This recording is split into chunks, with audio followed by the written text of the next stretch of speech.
ஹரே கிருஷ்ணா. எல்லோருக்கும் எனது பணிவான நமஸ்காரங்கள். ஓம் நமோ பகவதே வாசுதேவாயாம். ஓம் நமோ பகவதே வாசுதேவாயாம்.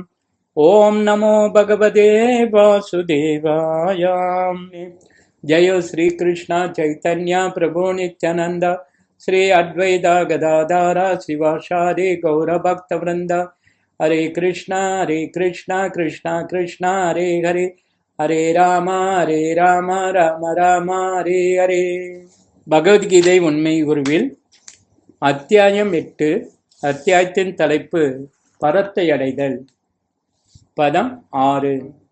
மொழிபெயர்ப்பும் பொருளுரையும் வழங்கியவர் ஏசி பக்திவேதாந்த சுவாமி ஸ்ரீல பிரபுபாதா, அகில உலக கிருஷ்ண பக்தி கழக ஸ்தாபகாச்சாரியார்.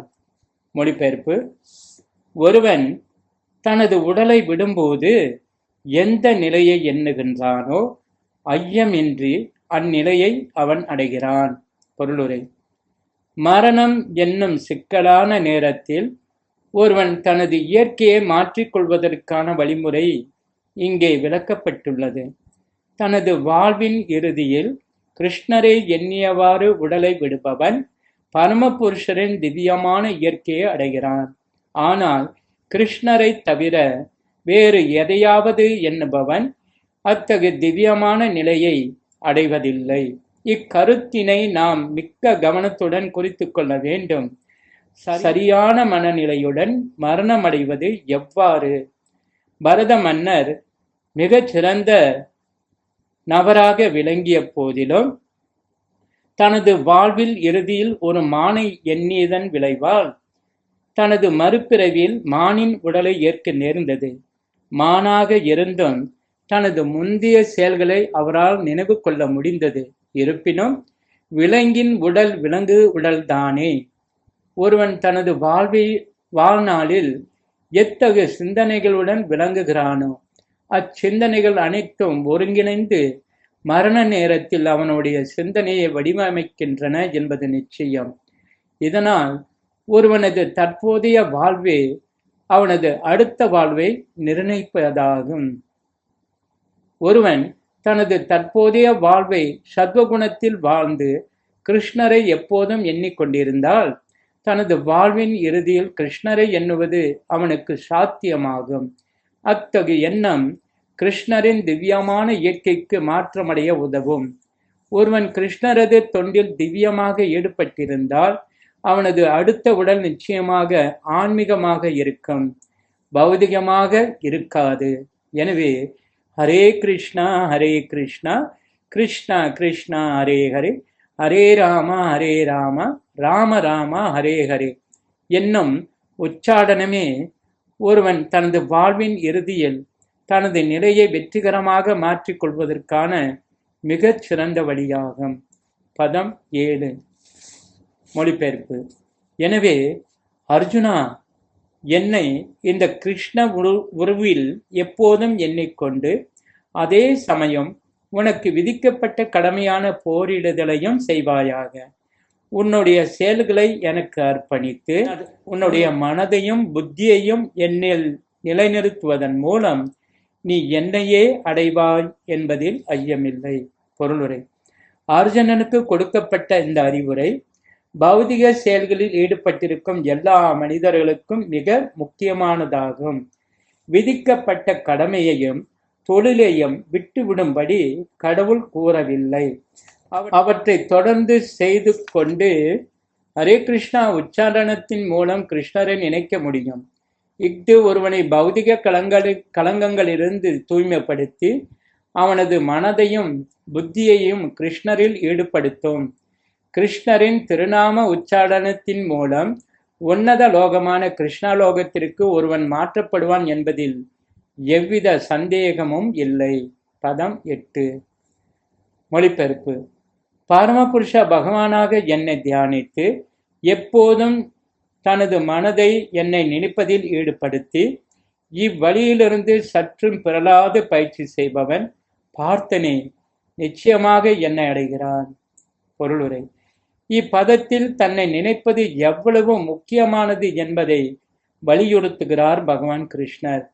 ஹரே கிருஷ்ணா மகாமந்திர உச்சாடனத்தின் மூலம் கிருஷ்ணரை பற்றிய நினைவு மீண்டும் எழுப்பப்படுகிறது.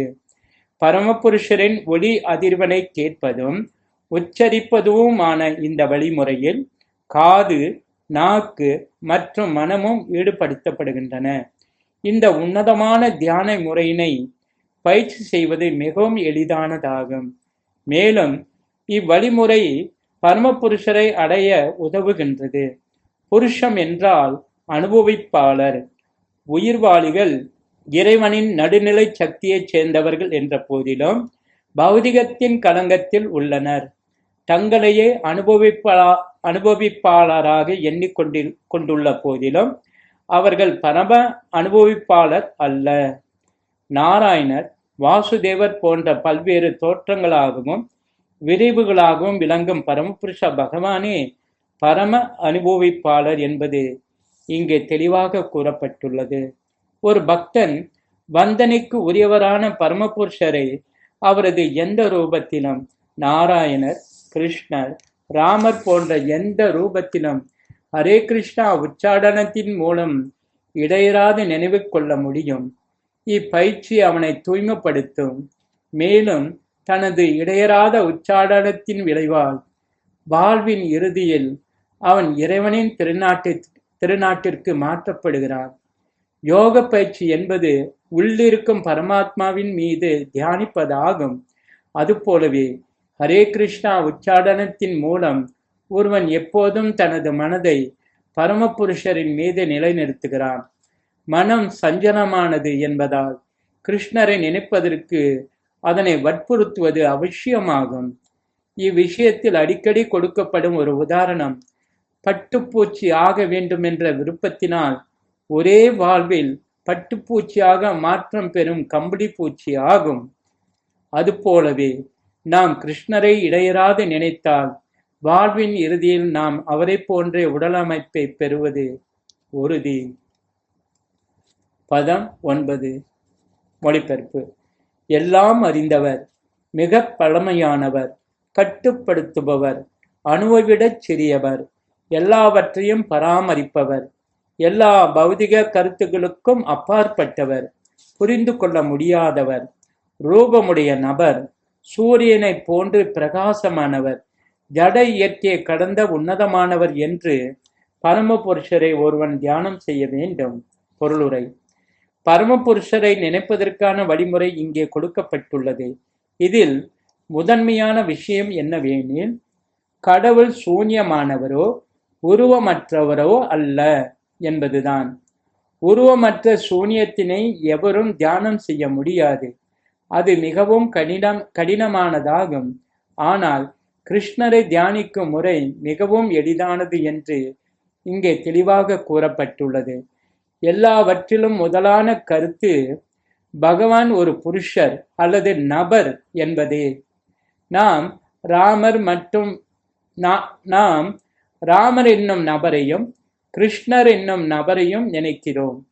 ஒருவர் ராமரை நினைத்தாலும் சரி, கிருஷ்ணரை நினைத்தாலும் சரி, அவர் எப்படிப்பட்டவர் என்பதை பகவத்கீதையின் இப்பதம் விளக்குகின்றது. பகவான் கவி என்று அழைக்கப்படுகிறார். அதாவது அவர் கடந்த, நிகழ், எதிர்காலத்தினை அறிந்தவர் என்பதால் எல்லாம் அறிந்தவராவார். அவர் மிக பழமையான நபர். ஏனெனில் அவரே எல்லாவற்றிற்கும் மூலம். அனைத்தும் அவரிடமிருந்தே தோன்றியவையே. அவரே பிரபஞ்சத்தை கட்டுப்படுத்தும் உயர் அதிகாரியும் மனித குலத்தை பாதுகாத்து வழிகாட்டுபவரும் ஆவார். சிறியவற்றிற்கெல்லாம் சிறியவரும் அவரே.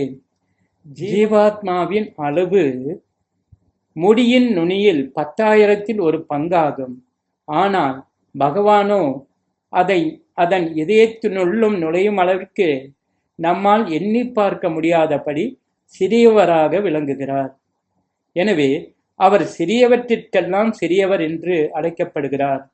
முழுமுதற் கடவுள் என்பதால் அவர் ஓர் அணுவுக்குள்ளும் சரி, மிகச் சிறிய உயிர்வாளியின் இதயத்தினுள்ளும் சரி பரமாத்மாவாக நுழைந்து அவனை கட்டுப்படுத்த முடியும். அவ்வளவு சிறியவராக இருந்தும் அவர் எங்கும் பரவி எல்லாவற்றையும் பாதுகாக்கிறார். அவரால் தான் இந்த கிரக மண்டலங்கள் அனைத்தும் தாங்கப்படுகின்றன. அத்தகைய பெரிய கிரகங்கள் எவ்வாறு காற்றில் மிதக்கின்றன என்பதைக் கண்டு நாம் அடிக்கடி வியப்புறுகிறோம். பரமபுருஷர் தனது அசிந்திய சக்தியின் மூலம் இப்பெரும் கிரகங்களையும் ஒளி மண்டலங்களையும் தாங்குகிறார் என்று இங்கே கூறப்பட்டுள்ளது. அசிந்தியா அல்லது புரிந்து கொள்ள இயலாத என்னும் சொல் இங்கு மிகவும் முக்கியமானதாகும். கடவுளின் சக்தி நமது கருத்துக்களுக்கு அப்பாற்பட்டது, நமது எண்ணங்களின் எல்லைகளை கடந்தது. எனவே அவரது சக்தி அசிந்திய என்று அழைக்கப்படுகிறது.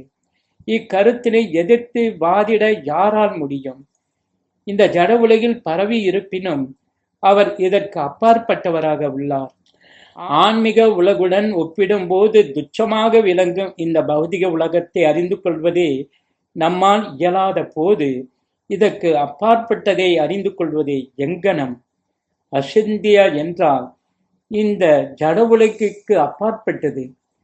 நமது வாதங்கள், நியாயங்கள் மற்றும் தத்துவ கற்பனைகளால் தொட முடியாதது, எளிதில் புரிந்து கொள்ள முடியாதது என்று பொருள். எனவே புத்திசாலி நபர்கள் பயனற்ற வாதங்களையும் கற்பனைகளையும் விட்டுவிட்டு வேதங்கள், பகவத்கீதை, ஸ்ரீமத் பாகவதம் போன்ற சாஸ்திரங்களில் கூற்றினை ஏற்று அவற்றில் வரையறுக்கப்பட்டுள்ள கொள்கைகளை கடைப்பிடிக்க வேண்டும். இதுவே புரிந்து கொள்வதற்கான பாதையாகும். ஹரே கிருஷ்ணா. श्री श्रीमद् भगवद गीता की जय, श्री प्रभुपाद की जय, गौर प्रेमानंदे, हरि हरि बोल।